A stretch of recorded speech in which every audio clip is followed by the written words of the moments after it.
नमस्कार दोस्तों, स्वागत है आप सभी का हमारे YouTube channel A to F academy में। मैं आपको करीब 3 से 4 वीडियो YouTube पर वेक्टर नाम के सदिश और अदिश नाम के वेक्टर को मैंने दे चुका है और बहुत ही बेहतरीन तरीके से पढ़ाया हूं, बहुत ही उम्दा तरीके से। जाइए और वीडियो को देखिए और मैं आज आपको सदिश का प्रैक्टिस करवाने वाला हूं और बेहतरीन तरीके से विथ ट्रिक और बेहतरीन कॉन्सेप्ट के साथ मैं आपको प्रैक्टिस करवाने वाला हूं। आज आप कलम और कॉपी उठा लीजिए, कानों में हेडफोन लगा लीजिए, प्रॉपर तरीके से नोट्स बनाइए बाबू, और जो मैं पढ़ाने जा रहा हूं ना उसे लिखिए।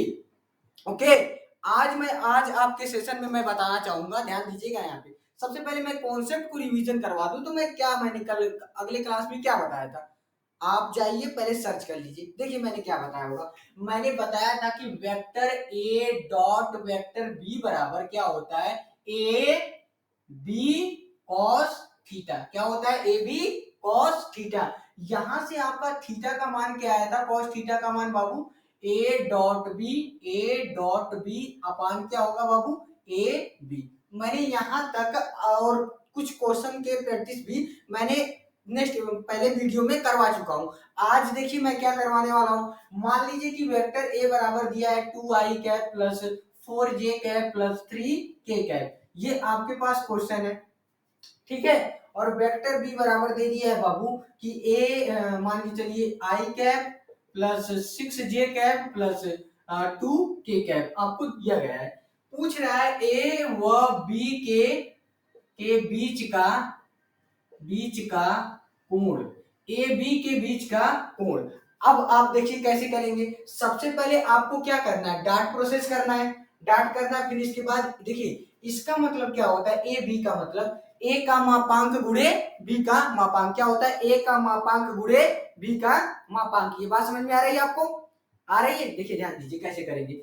अब हमें क्या निकालना है, ए और बी के बीच का कोण। तो सबसे पहले आप डॉट गुणनफल कर लीजिए, A dot B. A dot B यहाँ से क्या निकलेगा बाबू, ए डॉट कर रहा हूं तो दो आई का गुणा आई में करते हैं तो दो दो मतलब दो एक कम, यहाँ पे एक है, दो एक कम दो, यहाँ पे 4 छक्का 24, यहाँ पे क्या हो जाएगा बाबू 3 दूनी 6। आ रही बात समझ में, क्योंकि आई में गुणा होता है, जे में गुणा होता है, के में गुणा होता है, तो इसका मान क्या हो जाता है बाबू, एक। इसका मान क्या हो जाता है, एक। जब एक हो जाएगा, ध्यान दीजिएगा, एक हो जाएगा, यहाँ पे देखो अगर मैं इसको जोड़ूं तो ये मान निकल के आया, जोड़िए 24 और 2 26 और 26 26 32, ये आपका क्या आ गया 32। अदिश गुणनफल क्या आ गया 32 आया, 32। अब ध्यान दो यहाँ पे।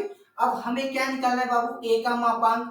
मापांक का मतलब होता है तीर को हटाना, मतलब जो दिशा होता है ना हम लोग उसे हटा देते हैं, यानी कि सदिश की लंबाई निकालते हैं। ध्यान दीजिएगा, अब हम सदिश की लंबाई यहाँ पे ज्ञात करें तो अंडर रूट क्या हो जाएगा बाबू, आई के गुणांक का वर्ग मतलब 4 हो जाएगा, ये 2 दूनी 4। फिर इसके बाद जे के गुणांक का वर्ग क्या हो जाएगा 16, ये के गुणांक का वर्ग 9, तो क्या हो जाएगा 16 9 25 और 25 4 बाबू 25 4 29, क्या हो जाएगा, ये मापांक क्या निकल के आया 29। बात समझ में आई। अब हमें किसका मापांक ज्ञात करना है, यहाँ पे देखिए बी का मापांक ज्ञात करना है, बी का ज्ञात करना है ना, तो क्या करेंगे, इसको भी लिखेंगे अंडर रूट में। क्या लिखेंगे, अंडर रूट में आई के गुणांक का वर्ग मतलब एक है, एक का स्क्वायर एक होगा, और प्लस जे के गुणांक का वर्ग मतलब 6 6 का वर्ग 36, और के गुणांक का वर्ग मतलब 4। क्या हो जाएगा ये, बोलिए बाबू 40 और 40 एक 41। इस प्रकार ये क्या आ गया अंडर रूट क्या 41, अंडर रूट 41 आ गया। हमें ज्ञात क्या करना है, हमें cos थीटा का मान ज्ञात करना है। तो cos थीटा बराबर देखिए सबसे पहले हमें ए डॉट बी निकाला, ए डॉट बी क्या आया 32 आया। ए डॉट बी क्या आया बाबू, देखिए यहाँ पे ध्यान दीजिएगा, ए डॉट बी जो आया है वो कितना आया 32, तो क्या हो गया 32 ए डॉट बी। ए का मापांक कितना आया बाबू, यहाँ पे ए का मापांक कितना आया 29, ये क्या हो जाएगा 29 इंटू बी का मापांक क्या है 41 अंडर रूट 41। तो इस प्रकार आपका cos थीटा का मान क्या आ गया बाबू, cos थीटा का मान आ गया 32 बट्टे under root 29 into 41, under root 41। ये आपका इस प्रकार हम कोण निकालते हैं। अगर ये कटने पीटने लायक रहेगा तो काट पीट दीजिएगा, अगर नहीं कटना पीटना है तो मत काटिएगा, कोई दिक्कत नहीं, आपको इसी तरह आंसर दिया रहेगा, ठीक है। अब अगला कॉन्सेप्ट देखिए, मैं क्वेश्चन जो आपकी अबे डिफेंस के exam like NDA, air force, navy, ICG, Indian Coast Guard में पूछा गया प्रश्न देखिए, प्रश्न नंबर 1, 2, 3, 4 और 5 मैं प्रश्न लेकर के आया हूं और रिसेंटली एग्जाम में पूछा है और ऐसे ही हम लोग एग्जाम में बैठ करके देखे हैं और जो पूछता है वो मैं करवाने वाला हूं। ध्यान दो, यहाँ पे ध्यान दीजिए। सबसे पहले क्या करेंगे आप देखिए, इसको मैं ये कॉन्सेप्ट समझ में आया, नोट कर लो, आ गया होगा, कोई दिक्कत नहीं, मिटा रहा हूं मैं इसको। अब देखिए ध्यान दो, ध्यान दो बाबू, ध्यान दो, ध्यान दो। अब देखिए क्या दिया है, F1 F2 F3, क्या दिया है, F1 F2 F3, क्या है, 3 बल है। F1 F2 F3 3 बल है। हमें एक समीकरण दिया है कि F1 प्लस F2 ये वेक्टर रहेगा बाबू, ये क्या रहेगा, vector F1 plus vector F2 बराबर F3 के है। ठीक है। और देखिए F1 का मापांक दिया है, F2 का मापांक दिया है, F3 का मापांक दिया है। तो हमें क्या निकालना है, F1 F2 के बीच का कोण। इसके पहले आप कॉन्सेप्ट देख लीजिए, अगर मान लीजिए कि कोई वेक्टर ये है और कोई वेक्टर बी है, अगर हम इसको ऐड कर रहे हैं, वेक्टर ए धन वेक्टर बी ऐड कर रहे हैं, तो इसको अगर हम स्क्वायर करते हैं तो कैसे करेंगे बाबू, देखिए ध्यान दीजिएगा, ए का स्क्वायर हो जाएगा, बी का स्क्वायर हो जाएगा। स्क्वायर का मतलब क्या होता है बाबू, कि फर्स्ट का मापांक का वर्ग, देखिए फर्स्ट है ना, फर्स्ट में तीर हटा दीजिए और वर्ग कर दीजिए, सेकंड है ना, सेकंड में भी तीर हटा दीजिए, वर्ग कर दीजिए, ये लंबाई हो जाएगी। फिर इसके बाद आएगा plus 2ab cos theta, 2ab cos theta. बात समझ में आ रही है, बात समझ में आ रही है। देखिए इसको मैं इस तरह भी लिख सकता हूं, वेक्टर ए का मापांक का वर्ग धन वेक्टर बी के मापांक का वर्ग धन 2 vector A dot vector B. Actual में तो ये है, एक्चुअल में ये है, लेकिन जब इसको हम संशोधित करते तो कैसे लिखते हैं बाबू, ऐसे। एक्चुअल में क्या है, एक्चुअल मतलब ये है और संशोधित करके ये लिखते हैं। तो फाइनली मैं आपको ये भी बता दिया, ये भी बता दिया, तो क्या आ गया बाबू, अब देखिए ध्यान दीजिए, ये आ गया A square B square plus 2ab cos theta. ध्यान दो यहाँ पे, अब आ गया, यहां से वेक्टर ए धन वेक्टर बी का अगर मैं मान निकालना चाहूं तो क्या हो जाएगा, under root A square plus B square plus 2ab cos theta, 2ab cos theta आ गया। आई बात समझ में, इतनी इस तरीके से इन प्रश्नों को अब देखिए हम लोग कैसे हल करते हैं, मस्त तरीके से, ध्यान दीजिएगा। ये देखिए इतना समझ में आया, नोट कर लो, नोट कर लिए बाबू, आए चलिए ध्यान दो, ध्यान दो बाबू। फर्स्ट क्वेश्चन देखिए आपके सामने, आपके बोर्ड पर, आप ट्राई भी कर सकते हैं। देखिए दिया गया कि F1 plus F2, F1 plus F2 बराबर क्या दिया है, F3 के, क्या दिया है बाबू। अब दोनों पक्षों का क्या करेंगे, वर्ग, दोनों पक्षों का क्या कर दीजिए, वर्ग। अब जब दोनों पक्षों का वर्ग करेंगे तो F1 प्लस F2, ये दोनों वेक्टर में है, इनका हम कर रहे हैं वर्ग, बराबर ये क्या हो जाएगा, F3 का वर्ग। अब देखिए वर्ग करेंगे तो क्या हो जाएगा, F1 का वर्ग धन F2 का वर्ग धन 2F1 into F2 cos theta, मतलब F1 F2 के बीच का कोण। किसका कोण, F1 F2 के बीच का कोण। देखिए ये जो होता है ना, F1 F2 दिया है, यही इन्हीं दोनों के बीच का कोण ये यहाँ पे ले रहे हैं। ये बात समझ में आनी चाहिए, ठीक है, ध्यान दो। अब ये क्या होगी बाबू, F3 का क्या हो जाएगा, वर्ग, F3 का वर्ग। कोई दिक्कत नहीं, आप इसे भी लिख दीजिए, F3 का इस तरह वर्ग कर दीजिए, दिशा हट जाएगा, कोई दिक्कत नहीं, कर दिए आप।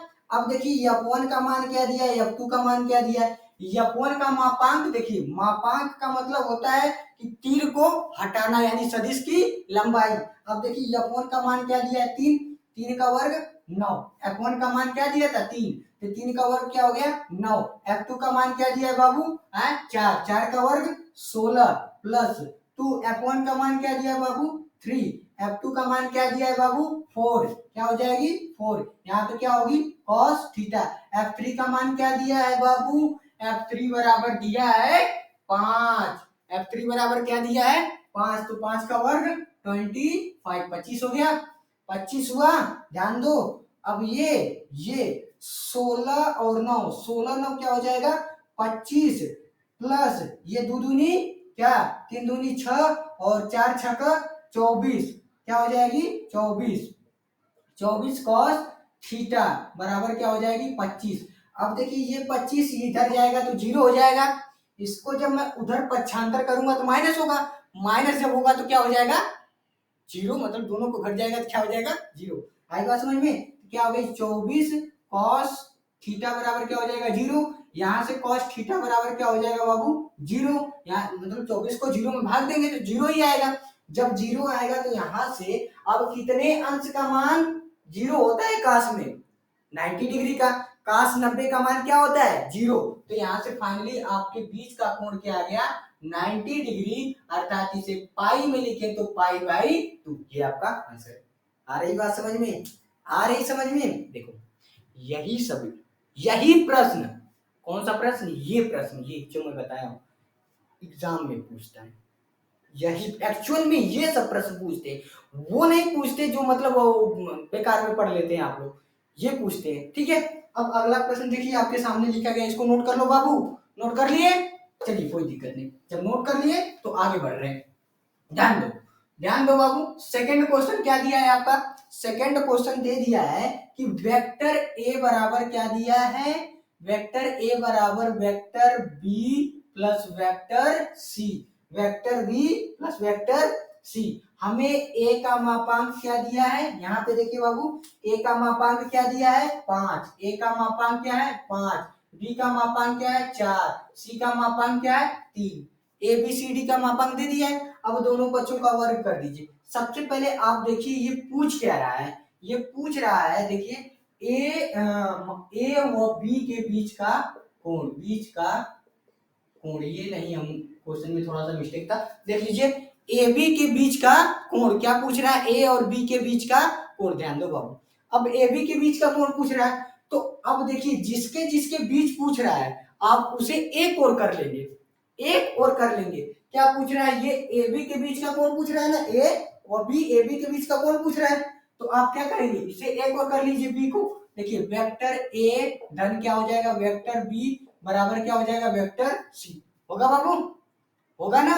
अब ध्यान दो, अब देखनी सॉरी ये इधर आएगा तो क्या होगा माइनस, ये क्या हो जाएगा बाबू ये माइनस, ये क्या होगा माइनस, अब दोनों पक्षों का वर्ग कर दीजिए, vector A minus vector B का वर्ग बराबर वेक्टर सी का वर्ग, अब जब इसको स्क्वायर करेंगे तो क्या हो जाएगा A square plus B square minus 2ab cos theta, क्योंकि यहाँ पे क्या आता है माइनस, तो यहाँ पे भी हम लोग डायरेक्ट माइनस लिख सकते हैं, तो फाइनली ये बराबर क्या हो जाएगा सी स्क्वायर, क्या हो गया सी स्क्वायर, बात समझ में आ रही है बाबू, आ रही है। अब देखिए सी स्क्वायर हो गई, अब हमें ध्यान दीजिएगा, देखिए ए का मान क्या दिया है 5 और बी का मान 4, ए का मान 5 और बी का मान 4, ए का मान यहाँ पे 5 रखेंगे तो 5 का वर्ग 25 और 4 का वर्ग बी मतलब बी का वर्ग क्या दिया 4, 4 का वर्ग 16, ध्यान दो यहाँ पे ए था ना, ए था ना है, यहाँ पे ए देखिए ए का मान क्या दिया 4, ए का मान 4 इसलिए स्क्वायर कर दिए बाबू, क्या गया 25, बी का मान क्या दिया है बाबू, बी का मान 4 दिया है, इसका मान 5 दिया था, इसका मान क्या दिया है 4, 4 दिया तो 4 का स्क्वायर 16, आई बात समझ में, माइनस फिर देखो ध्यान दो 2 का मान, ए का मान क्या दिया वहां पे देखो, ए का मान दूसरे क्वेश्चन में ए का मान 5 और बी का मान क्या दिया है 4 और कॉस कितना हो गया थीटा, और सी बराबर क्या दिया है मेरे प्यारे बच्चों, क्या दिया है सी का मान 3 दिया, यानी 3 का वर्ग 9, 9 आई बात समझ में। अब जोड़िए, अब इसको हम जोड़ेंगे तो क्या हो जाएगा 6 5 11 1 और 3 1 4 41 माइनस 5 2 इधर 40 कॉस थीटा बराबर क्या हो गया 9, आई बात समझ में। अब हम इसको इधर लेकर आ रहे हैं और उसको उधर ले जा रहे हैं, तो 41 माइनस 9 इक्वल टू क्या हो जाएगा 40 कॉस थीटा, 40 कॉस थीटा, ध्यान दीजिएगा इसको हमने जोड़ा तो ये आ गया, अब देखिए इसको घटाएंगे तो क्या होगा, यहाँ पे घटाएंगे तो 2 ये 32 बराबर 40 क्या कॉस थीटा, अब यहाँ से कॉस थीटा बराबर क्या होगा बाबू, यहाँ से कॉस थीटा बराबर हो जाएगा आपका 32/40 और काट दीजिए, 8 चौको 32, 8 पचे 40, यानी कि फाइनली हमें कॉस थीटा का मान क्या आ गया, 4/5, और थीटा बराबर क्या हो जाएगा बाबू, कॉस इनवर्स 4/5। ये क्या आ गया, कॉस इनवर्स 4/5। ये है, ये सवाल है, ये सवाल पूछता है एग्जाम में, और कुछ नहीं पूछता है बाबू। ये बात समझ में आई? इस तरह कॉस इनवर्स में आप आराम से लिख सकते हैं। ठीक है, ठीक है, एक समझो, लेकिन बढ़िया से समझो, ऐसा समझो कि वो कभी भी आए तो आप कर लें। ठीक है, हैं? अब देखिए ये भी एयरफोर्स का क्वेश्चन था, एयरफोर्स का। अब देखिए मैं इस नेवी के क्वेश्चन को बताना जा रहा हूं। ये इंडियन नेवी का प्रश्न है, ये प्रश्न मैं आपको बताने जा रहा हूं। अब देखिए इस प्रश्न को कैसे हल करेंगे, ध्यान दीजिएगा, ध्यान दो। अब इसको तो नोट कर लिए होगी, कोई दिक्कत नहीं। अब देखिए, चलिए ध्यान दें। अब तीसरा प्रश्न क्या दिया है, तीसरा प्रश्न दिया है कि वेक्टर ए और प्लस वेक्टर बी बराबर क्या दिया है बाबू, वेक्टर सी। और एक हमें समीकरण दे दिया है कि ए स्क्वायर प्लस बी स्क्वायर बराबर क्या दिया है, सी स्क्वायर। ये दिया है, दिया है, दिया है। ठीक है, अब देखिए, अब देखिए जब दिया है, अब ये दिया है, अब इसको हम कैसे हल करेंगे। अब दोनों पक्षों का क्या कर दीजिए बाबू, वर्ग। जब दोनों पक्षों का वर्ग करेंगे तो ए धन बी, ये वेक्टर फॉर्म में, इसका स्क्वायर हो जाएगा बराबर सी का स्क्वायर होगा। ये क्या हो जाएगा बाबू, सी का स्क्वायर। अब देखिए ध्यान दीजिएगा, हम क्या कर रहे हैं, दोनों पक्षों का वर्ग, तो क्या होगा, ए स्क्वायर बी स्क्वायर धन 2ab cos थीटा, यहां से क्या हो जाएगी बाबू, सी स्क्वायर, यहां से क्या हो गई, सी स्क्वायर। अब ध्यान दीजिए, ए बी बराबर क्या दिया है बाबू, यहां से ए बी बराबर क्या दिया है, ए और बी बराबर दिया है सी स्क्वायर। तो ए धन ए स्क्वायर प्लस बी स्क्वायर, ए स्क्वायर प्लस बी स्क्वायर के जगह पे हम लोग क्या लिखेंगे, क्या लिखेंगे बताइए, सी स्क्वायर। ए स्क्वायर प्लस बी स्क्वायर की जगह क्या लिखेंगे, सी स्क्वायर। यहाँ पे देखिए, यहाँ पे क्या हो जाएगा, सी स्क्वायर, यहाँ पे क्या होगा 2ab क्या होगा cos 0 इक्वल टू क्या होगा, सी स्क्वायर। अब सी इधर जाएगा तो सी स्क्वायर में से सी स्क्वायर घटेगा बाबू, तो क्या हो जाएगा, शून्य, जीरो। ठीक है, तो इस प्रकार ये हो जाएगा 2ab cos थीटा बराबर क्या हो जाएगा, 0। यहां से cos थीटा बराबर क्या हो जाएगा बाबू, है 0, क्योंकि ए बी बट्टे 0/2ab, तो क्या हो जाएगा 0/2ab, तभी तो क्या होगा, 0 ही ना होगा। तो फाइनली आपका आंसर क्या हो गया, cos थीटा बराबर 0, cos थीटा बराबर 0। अब बताइए cos में कितने अंश का मान 0 होता है, cos में कितने अंश का मान 0 होता है, cos में बताइए 90 अंश का मान क्या होता है, 0, यानी कि थीटा बराबर क्या आ गया, 90, यानी पाई/2। बात समझ में आ रही, आ रही बात समझ में, है? एक शेर सुनाऊं, सुना है जंगल में सन्नाटा छाया है, सुना है जंगल में सन्नाटा छाया है, अरे उड़ते उड़ते खबर आई है कि शेर फिर से वापस आया है। अब देखिए ध्यान, अच्छा शेर था, लिख देना कमेंट में कि सर मजा आ गया, ध्यान दीजिए। अब नेक्स्ट क्वेश्चन, ये question ICG Indian Coast Guard, क्या इंडियन कोस्ट गार्ड में पूछा हुआ प्रश्न है। अब देखिए मैं इसको कैसे हल कर रहा हूं, ये प्रश्न है आपके सामने। अब देखिए इसको कैसे हल करेंगे, ध्यान दो बाबू, ध्यान दो। हमारे पास दे दिया है कि कोई बल है, कोई बल दे दिया है, उसका समीकरण है 2i cap plus 5j cap, ये दिया है।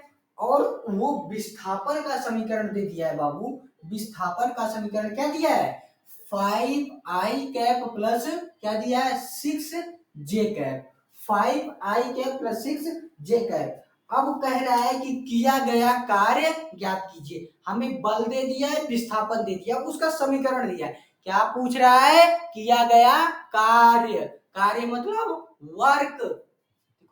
ध्यान दो कैसे हल करेंगे, अब वर्क कैसे हल करेंगे, वर्क कैसे निकालेंगे, वर्क कैसे निकालेंगे, हमें W बराबर पता है कि एफ एस क्या होता है, cos थीटा।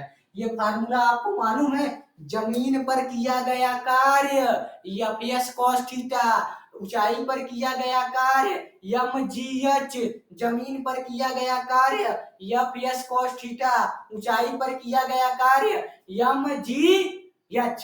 आई बात समझ में? ये फार्मूला जो मैं fs cos थीटा लिखा हूं, ये जमीन पर किया गया कार्य होता है।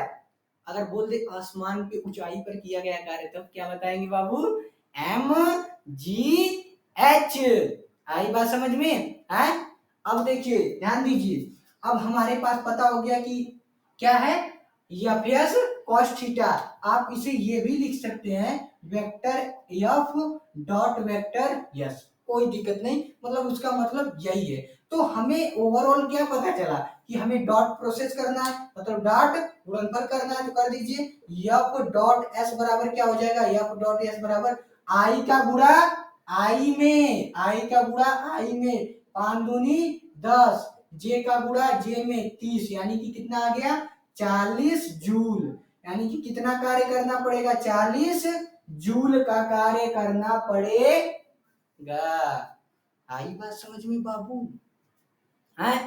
अब देखिए अगला प्रश्न दिया है आपके सामने आपके बोर्ड पर। यह प्रश्न नेवी डबल ए एग्जाम में पूछा हुआ प्रश्न है, जो टेक्निकल ट्रेड से बच्चे जाते हैं। ये डबल ए का क्वेश्चन है। अब इस प्रश्न को देखिए, मैं यहाँ पे बनाना चाहूंगा।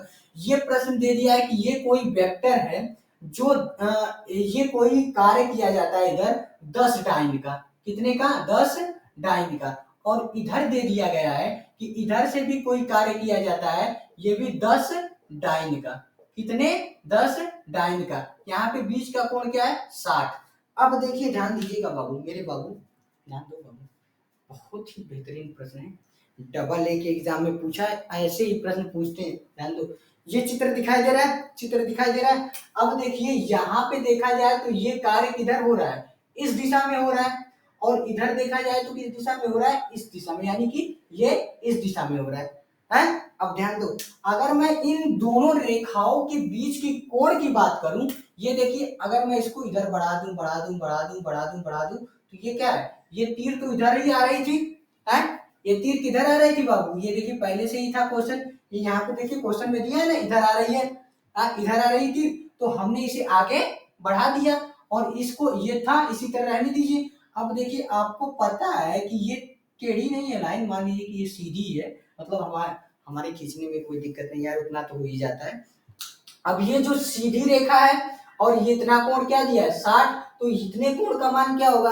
अब एक बात बताइए कि किसी रेखा से, कोई रेखा है उससे कितने अंश का कोण बनेगा, उससे 180 अंश का कोण बनेगा। एक रेखा से कितने अंश का कोण बनता है 180, एक बिंदु से 360, एक बिंदु से पूछे तो 360, एक रेखा से पूछे तो बाबू 180, 180, 180। अब देखिए जब ये 60 है तो कितना जोड़ेंगे तो 180 होगा, है? ये 180 में से घटाएंगे यानी 120 जोड़ेंगे, क्या जोड़ेंगे 120, तभी ना एक रेखा पर बनाया गया कोण क्या होगा, क्या होगा, एक रेखा पर बनाया गया कोण 180 होगा ना बाबू, है? होगा, क्योंकि आप 9th में पढ़ चुके हैं, 9th का कॉन्सेप्ट है, मैं नेवी वालों को एयरफोर्स वालों को पढ़ा रहा हूँ, ये बताना उचित नहीं है ना बाबू, ठीक है। अब देखिए इतना बात समझ में आ गया। अब हमें पता है कि क्या होता है कि फार्मूला a धन b बराबर होता है, अगर परिणामी वेक्टर की बात करें, परिणामी रिजल्टेंट वेक्टर की बात करें, तो रिजल्टेंट वेक्टर हम लोग निकाले थे, r बराबर क्या आया था अंडर रूट, देखिए ध्यान दीजिएगा A square plus B square plus 2ab क्या cos थीटा, क्या आया था परिणामी vector under root A square B square 2ab cos theta, ये परिणामी वेक्टर होता है, ये फार्मूला आपको लर्न होनी चाहिए, ठीक है। अब देखिए a का मान क्या दिया है 10, फिर a का मान b का मान क्या दिया है 10, अब रखिए यहाँ पे 10 का स्क्वायर प्लस 10 का स्क्वायर होगा, क्योंकि 10 डाइन का हो रहा है, 10 डाइन का है, 10 डाइन का है, 10 डाइन का है, कोई दिक्कत नहीं, हम 10 रख दी। फिर यहाँ पे देखिए प्लस करेंगे, यहाँ पे 2 क्या होगा 2 गुणे 10 गुणे 10, अब cos कितने अंश 120 अंश, cos 120 अंश, ये पूरा किस में है अंडर रूट में, ये क्या हो जाएगा 100, ये क्या हो जाएगा बाबू 100, ये यहाँ पे क्या होगा प्लस, यहाँ पे देखिए 2 गुणे यहाँ पे 100 हो जाएगी। अब देखिए cos 120 अंश मतलब क्या होगा, cos 120 को क्या लिख सकते हैं 90 प्लस 30। क्या लिखेंगे बाबू 90 प्लस 30। अब बताइए चौथे चतुर्थांश में है 90 प्लस थीटा दूसरे 90 प्लस थीटा दूसरे चतुर्थांश में 90 प्लस थीटा मतलब दूसरे चतुर्थांश में बदलेगा। साइन है कॉस है तो क्या हो जाएगा बाबू साइन और 30 साइन 30। अब देखिए दूसरे चतुर्थांश में कॉस क्या होता है निगेटिव। दूसरे में कॉस क्या होता है निगेटिव। A S T C all positive sine और कोसेक पॉजिटिव टेन और कॉट और चौथे में क्या होगा कॉस और सेक। ये बात समझ में आई। ए एस टी सी से याद करिए A S T C A S T C A S T C A S T C. आई बात समझ में। अब देखिए ये कितना हो जाएगा बाबू है माइनस में आएगा -1/2। ये क्या हो गई -1/2। यहाँ से पूरा करेंगे -1/2 से 2 से खत्म हो गया तो क्या हो गया अंडर रूट में बाबू ये अंडर रूट में क्या आएगा अंडर रूट में आएगा 100 प्लस 100 और -100। इससे ये खत्म अंडर रूट क्या आ गया बाबू 100। इस प्रकार ये आंसर आ गया 10 टाइम। यानी कि परिणामी वेक्टर क्या निकल गया परिणामी मान क्या निकला है परिणामी इसका मान क्या निकला 10 टाइम। हमें परिणामी वेक्टर निकालना था परिणामी वेक्टर क्या आ गया 10 टाइम। ये आपका प्रश्न था। ये प्रश्न आप नोट कर लीजिए। समझ में आया बाबू। इसका क्या निकालना था इसका निकालना था आपका परिणामी कितना डाइन लगेगा कितना वर्क किया जाएगा। ये बात समझ में आई। आज के लिए मैं इतना ही रखूंगा और ये प्रश्न आपके एनडीए एयरफोर्स नेवी की एग्जाम में पूछ चुके हैं बाबू और बहुत ही बेहतरीन प्रश्न है और बहुत ही मैं अपना पूरा 100% दिया हूँ आपको और पढ़ाया हूँ बहुत अच्छे तरीके से। आप इसे कई बार वीडियो देखिए आप अच्छे तरीके से समझेंगे और फिजिक्स आपको समझ में आएगी। प्यार हो जाएगा फिजिक्स से। यूं न मिटी हस्ती हमारी अरे इंडोनेशिया तक फैली थी बस्ती हमारी। समझ में आई बात है। तो आज के लिए इतना ही मिलूंगा नेक्स्ट क्लास में। तब तक के लिए जय हिंद।